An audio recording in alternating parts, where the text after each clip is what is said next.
Ho capito che devo risfoderare il clarinetto. Vabbè.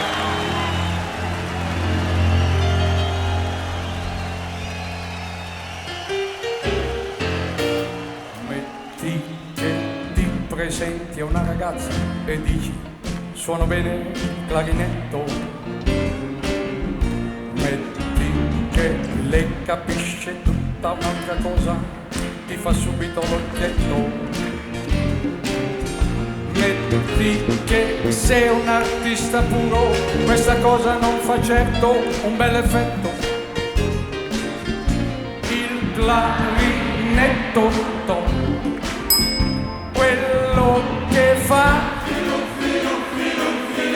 Metti che lei non è un artista, con la musica non prova alcun diletto.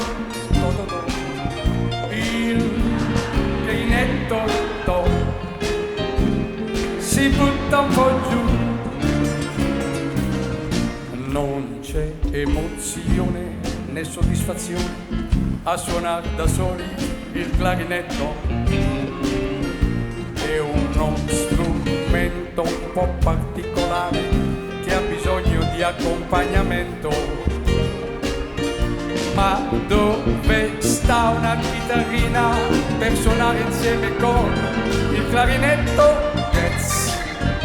Per fare qualche pezzo, per fare un po' fila, la cerco come la titina, questa bella romanina, per far qualche swing, mentre il clarinetto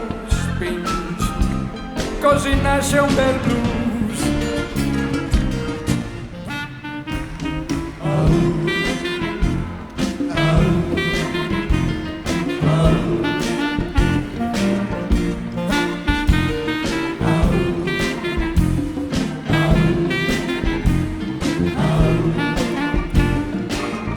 Senza la chitarrina non puoi fare manco una canzoncina un po' sveltina.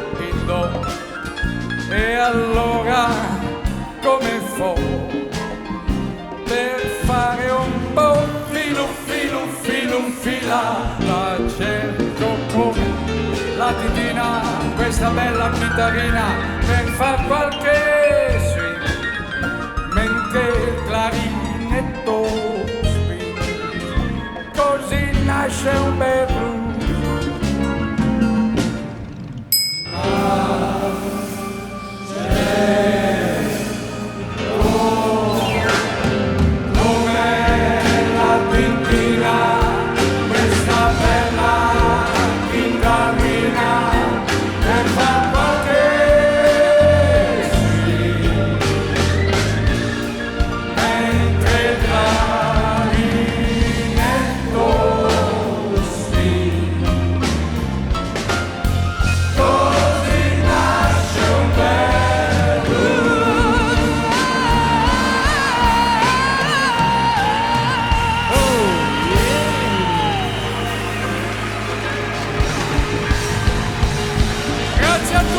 Buona estate all'orchestra italiana.